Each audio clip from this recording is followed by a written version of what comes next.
Hello बच्चों, मैं पूजा और मेरे चैनल में आप सभी का बहुत बहुत स्वागत है। तो बच्चों, इस वीडियो में हम कक्षा 6 की विज्ञान बुक पार्ट 12 है विद्युत तथा परिपथ, इसके क्वेश्चन आंसर इस वीडियो में सॉल्व करेंगे। तो चलिए बच्चों, वीडियो शुरू करते हैं। तो देखिए बच्चों, पहले अभ्यास प्रश्न है। प्रश्न 1 है, रिक्त स्थानों की पूर्ति कीजिए। ठीक है, खाली स्थान ही इन्हें हमें भरना है। पहला है, एक युक्ति जो परिपथ को तोड़ने के लिए उपयोग की जाती है, इसको स्विच बोलते हैं। ठीक है, आपने देखा होगा जब हम लाइट जलाते हैं या पंखा चलाते हैं तो लाइट बंद करनी होती है तो हम वो बटन दबा देते हैं ना, तो लाइट बंद हो जाती है, और फिर बटन चालू कर देते हैं, लाइट चालू हो जाती है, तो उसको हम स्विच बोलते हैं। ठीक है। ख, एक विद्युत सेल में 2 टर्मिनल होते हैं। कितने टर्मिनल होते हैं? 2। अब देखिए बच्चों, प्रश्न क्रमांक 2 है, निम्नलिखित कथनों पर सही और गलत के चिन्ह लगाने। ठीक है, जो कथन सही है उसको सही बोलना है, चिन्ह लगाओ या आप सही लिख दो। ठीक है। विद्युत धारा धातुओं से प्रवाहित हो सकती है, सही है ये। विद्युत धारा यानी कि करंट धातु से, जैसे कि आप लोहा मान लो, लोहा एक धातु है। अब आपने देखा होगा अगर हम लोहे की वस्तु को लाइट के पास में या करंट के पास में ले आते हैं तो करंट लग सकता है ना, तो वो धातु कहलाती है। स्टील भी धातु होती है। ठीक है। ख है, विद्युत परिपथ बनाने के लिए, विद्युत परिपथ यानी कि ये लाइट का जो स्विच बोर्ड रहता है, आपने देखा है ना, उसको हम विद्युत परिपथ बोलते हैं।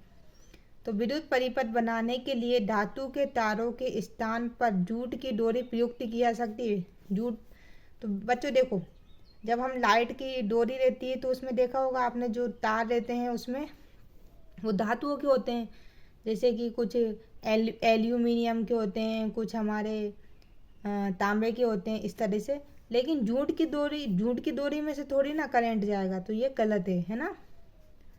ग है, विद्युत धारा थर्माकोल की शीट से प्रवाहित हो सकती है। बिल्कुल नहीं, विद्युत धारा थर्माकोल से कैसे प्रवाहित होगी? करंट जो है वो थर्माकोल से प्रवाहित नहीं होता है, तो यह भी गलत है। आप चाहें तो इसके आगे ऐसा चिन्ह भी लगा सकते हैं। प्रश्न 3 है बच्चों, व्याख्या कीजिए चित्र 12.13 में दर्शाया गया व्यवस्था में बल्ब क्यों दीप्तिमान नहीं हो रहा है। ये देखो, ये जो बल्ब है ये जल क्यों नहीं रहा है? तो बच्चों, इसका आंसर आप लिख सकते हो, उपयुक्त चित्र में दर्शाई गई व्यवस्था में बल्ब दीप्तिमान नहीं होता है। दीप्तिमान यानी कि जलना, बल्ब जो है वो जल क्यों नहीं रहा है? क्योंकि बल्ब का एक विद्युत सेल के मध्य एक विद्युत रोधी उपकरण भी लगा हुआ है। ठीक है, क्या लगा हुआ है? विद्युत रोधी उपकरण, जिस कारण विद्युत परिपथ पूरा नहीं हो पाता और विद्युत धारा प्रवाहित नहीं हो पाती है। इस तरह से बच्चों आप इसका आंसर लिख लीजिएगा। अब देखिए बच्चों, प्रश्न क्रमांक 4 है, चित्र 12.14 में दर्शाए गए आरेख को पूरा कीजिए और बताइए बल्ब को दीप्तिमान करने के लिए तारों के स्वतंत्र सिरे को किस प्रकार जोड़ा जाए। ये जो तार हैं इसको बल्ब में किस तरह से जोड़ा जाए? इसका आंसर होगा बच्चों, बल्ब को दीप्तिमान करने के लिए हमें तारों के स्वतंत्र सिरे को बल्ब के टर्मिनलों धनात्मक सिरे और ऋणात्मक सिरे से जोड़ना चाहिए। तो इस तरह से आप इसका लिख लीजिएगा, धनात्मक सिरे और ऋणात्मक सिरे से जोड़ना चाहिए। ठीक है बच्चों।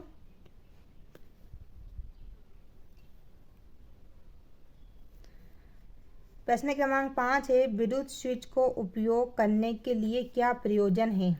विद्युत स्विच यानी कि जो लाइट में स्विच लगा होता है उसको हम विद्युत स्विच बोलते हैं। ठीक है, कुछ विद्युत साधित्रों के नाम बताइए जिसमें स्विच उनके अंदर ही निर्मित होते हैं। तो बच्चों, इसका उत्तर इस प्रकार है, विद्युत स्विच एक सरल युक्ति या उपकरण होता है। ठीक है, जो विद्युत धारा के प्रवाह को रोकने और प्रारंभ करने, ठीक है, प्रारंभ करने के लिए विद्युत परिपथ को तोड़ने तथा पूरा करने के लिए इस्तेमाल होता है। मैंने बताया था आपको, जो विद्युत स्विच होता है, जो बटन होता है, वो धारा को प्रारंभित भी करता है और धारा के प्रभाव को रोकता भी है, जिससे हमारा पंखा चल भी जाता है और पंखा बंद भी हो जाता है। फिर आगे देखिए, फ्रिज, कुकर, स्वचालित आयरन, ठीक है, आयरन यानी कि प्रेस, ठीक है, सैंडविच मेकर जिसमें सैंडविच बनाए जाते हैं, माइक्रोवेव, ठीक है, आदि जिसमें आप खाना वगैरह पकता है। कुछ ऐसे विद्युत संयंत्र होते हैं जिनमें स्विच उनके अंदर ही निर्मित होते हैं, ठीक है, मतलब जैसे फ्रिज में जो होता है वो स्विच अंदर ही होता है ना, अपने आप फ्रिज चालू हो जाता है, बंद हो जाता है, आपने देखा होगा। आयरन जो स्वचालित आयरन, ऑटोमेटिक आयरन होती है, प्रेस, और जब ज़्यादा गर्म हो जाती है तो अपने आप ही क्या होती है बच्चों, वो बंद होके ठंडी भी हो जाती है। सैंडविच मेकर जिसमें सैंडविच बनाए जाते हैं, वो भी देखा होगा आपने। ऐसे माइक्रोवेव में भी अपने आप हम टाइम सेट कर दो कि 5 मिनट 10 मिनट, तो उसी हिसाब से वो 2 मिनट 3 मिनट जितना भी होता हो वो बंद हो जाता है। प्रश्न क्रमांक 6 है बच्चों, चित्र 12.14 में सुरक्षा पिन की जगह यदि रबड़ लगा दे तो क्या बल्ब दीप्तिमान होगा? दीप्तिमान यानी जलेगा। तो इसका उत्तर है बच्चों, चित्र में सुरक्षा पिन की जगह रबड़ लगा देने पर बल्ब दीप्तिमान नहीं होगा, क्योंकि रबड़ विद्युत रोधी पदार्थ है, यानी कि रबड़ जो है वो करंट को रोकता है आगे बढ़ने से। इस कारण इसमें से विद्युत का प्रवाह नहीं हो पाता है। इस कारण क्या होगा बच्चों, इसमें से विद्युत नहीं जा पाएगी। प्रश्न क्रमांक 7 है बच्चों, क्या चित्र 12.15 में दिखाए गए परिपथ में बल्ब दीप्तिमान होगा? क्या इसमें जो है ये बल्ब जलेगा? तो बच्चों इसका उत्तर है, प्रश्न 7 का उत्तर है नहीं, क्योंकि परिपथ अपूर्ण है। इसमें बल्ब के एक ही टर्मिनल पर धातु का तार लगा हुआ है, दूसरे सिरे पर नहीं लगा हुआ है, इसलिए विद्युत का प्रवाह इसमें नहीं हो पाएगा, ठीक है। प्रश्न क्रमांक 8 है बच्चों, किसी वस्तु के साथ चालक परिचित चित्र का उपयोग करके यह देखा गया है कि बल्ब दीप्तिमान होता है। क्या इस वस्तु का पदार्थ विद्युत चालक है या विद्युत रोधक? व्याख्या कीजिए।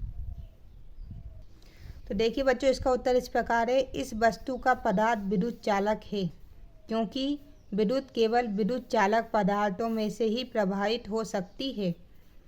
इसके विपरीत विद्युत रोधक पदार्थ वे होते हैं जो विद्युत धारा को अपने अंदर से प्रवाहित नहीं होने देते हैं, यानी कि जो करंट को अपने अंदर से जाने नहीं देते हैं। अगर वस्तु का पदार्थ विद्युत रोधक होता तो बल्ब दीप्तिमान नहीं होता। अगर जैसे कि जो पदार्थ जो होता है वो विद्युत रोधक होता तो बल्ब हमारा नहीं जलता, परंतु बल्ब दीप्तिमान हो रहा है, इसलिए वस्तु का पदार्थ विद्युत का चालक है। अब देखिए बच्चों, प्रश्न क्रमांक 9 है, आपके घर में स्विच की मरम्मत करते समय, ठीक है, वही जो स्विच बोर्ड, वो जो बटन बोलते हैं हम लाइट चालू करने का बंद करने का, विद्युत मिस्त्री जो विद्युत मिस्त्री आते हैं जो लाइट सुधारने वाले, रबड़ के दस्ताने क्यों पहनते हैं? रबड़ के दस्ताने यानी कि हाथों में देखा होगा आप लोगों ने, रबड़ के वो दस्ताने पहनते हैं। व्याख्या कीजिए। तो इसका बच्चों उत्तर यह है, क्योंकि रबड़ विद्युत का कुचालक होता है, ठीक है, क्या होता है? कुचालक होता है, अर्थात विद्युत रोधी होता है, यानी कि उसमें से करंट नहीं बहता है। इस कारण यह विद्युत मिस्त्री को विद्युत के झटकों से बचाता है। अगर विद्युत का करंट उसको नहीं लगेगा और उससे क्या होगा, उसको लाइट के जो झटके होते हैं वह भी नहीं लगेंगे।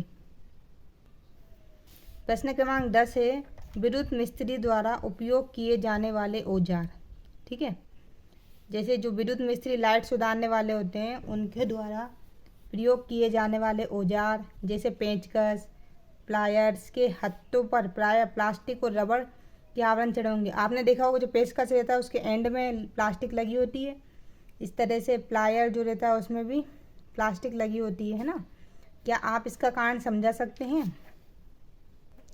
तो इसका आंसर बच्चों यहाँ से होगा, प्लास्टिक और रबड़ दोनों ही पदार्थ विद्युत रोधक होते हैं, ठीक है, प्लास्टिक और रबड़ क्या होते हैं? विद्युत रोधक होते हैं, यानी कि इसमें से करंट नहीं बहता है, इसलिए विद्युत मिस्त्री द्वारा उपयोग किए जाने वाले औजारों पर इनके आवरण चढ़े होते हैं।